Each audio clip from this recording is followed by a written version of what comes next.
7 weeks have passed since we set sail from Enroth. Slaves freed from our skirmishes with Regnan fleets talk of the turmoil in Arathia.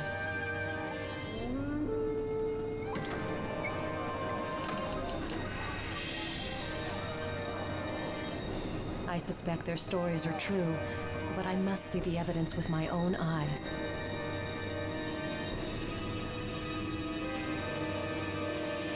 The ocean tides were kind enough to bury the fallen on its shores.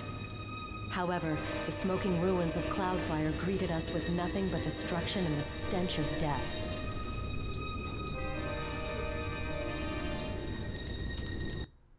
So, welcome everyone.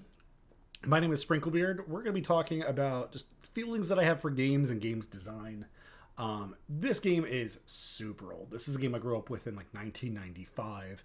Obviously, the animation must look very old and ancient. However, at the time, it was pretty good. It was pretty decent where this was captivating. This was amazing to watch. And in all honesty, even today, like I know that this doesn't look great. I would watch a movie with graphics like this, right? Like if this was like an animation of any sort, if this was a movie, I would absolutely sit there and watch through it. Two things of note that I think are really cool.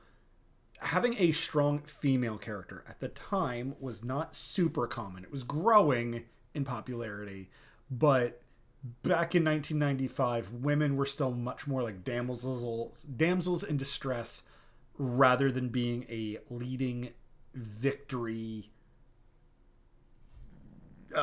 powerhouse, right? So I haven't seen the new Super Mario Brothers movie, but I hear Peach is not like your typical, basic princess. She's a warrior princess in the movie. That concept back in 1995 was not a big thing.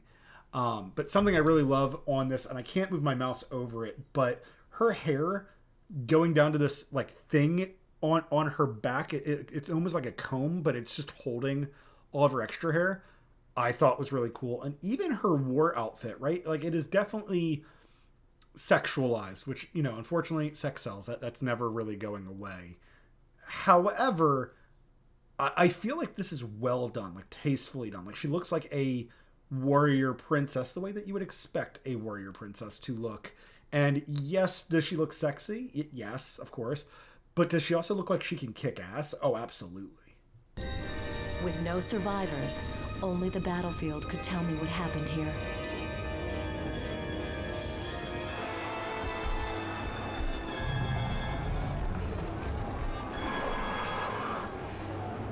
Despite the breadth of devastation, the presence of Minotaurs suggests a raiding party. However, the ranks were too well organized.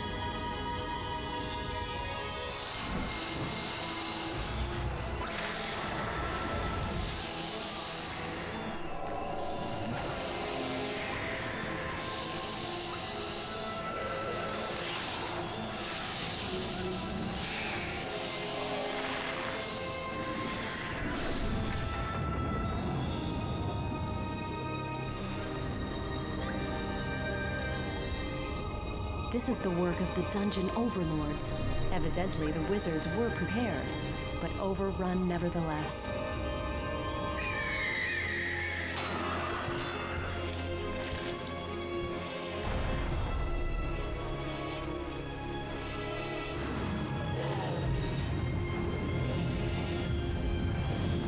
These atrocities rend my heart and fuel my anger. Arathia's banner must be respected, never disgraced.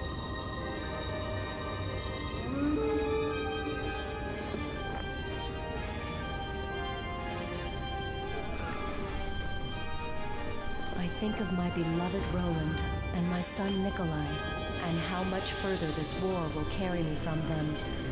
But my duty is clear. My father's kingdom must survive.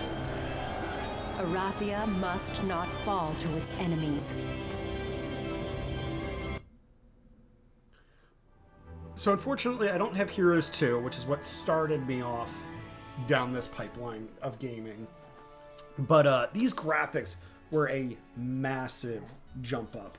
And like by massive, I mean that it was very tastefully done. It definitely looked like it does look like Heroes 2 in a sense, but Heroes 2 was like 16-bit graphics, whereas this jumped up to like, 64-bit and is just amazing how much details got in.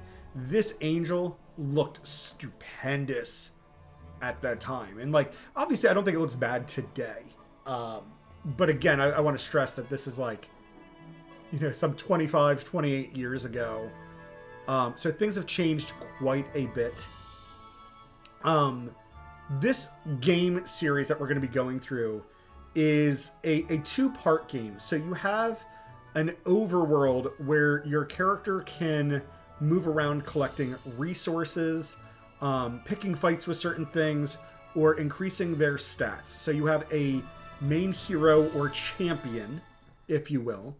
And then the other half of this game is turn-based combat using mythical creatures,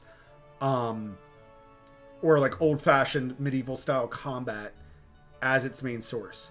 We are starting off here with Heroes 3. Right now, I do stream on Twitch, twitch.tv/Sprinklebeard, if you're interested in joining. I'm currently playing through Heroes 7, just for fun. I don't know what else I want to play at the moment. I've been playing a lot of Metroidvanias like Grime and Hollow Knight and having a great time playing them. But I did need a break, and this is one of those default games, right? Like where you don't know what you want to play. It's that game you go back to because you're like, you know what? I just have fun playing it. Even when I'm having a miserable time playing it, I'm having fun playing it. In this game, there is a campaign, so you can go through the story to figure out exactly what happened in this. I'm playing the HD version, which has an extra story plus hard mode.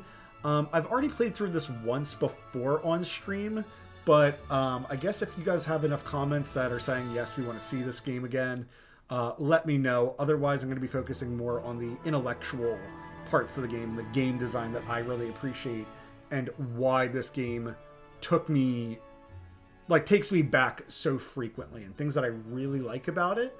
And then that way, if this series picks up, hopefully certain game designers get to watch through some of these and say, that is a really cool concept. Or, oh wow, that's such an old concept, but that could be really well done here in the future. So that's the point of this series. I hope you guys like it. And next time we'll be covering each of the classes in a little bit more detail. Thank you for watching.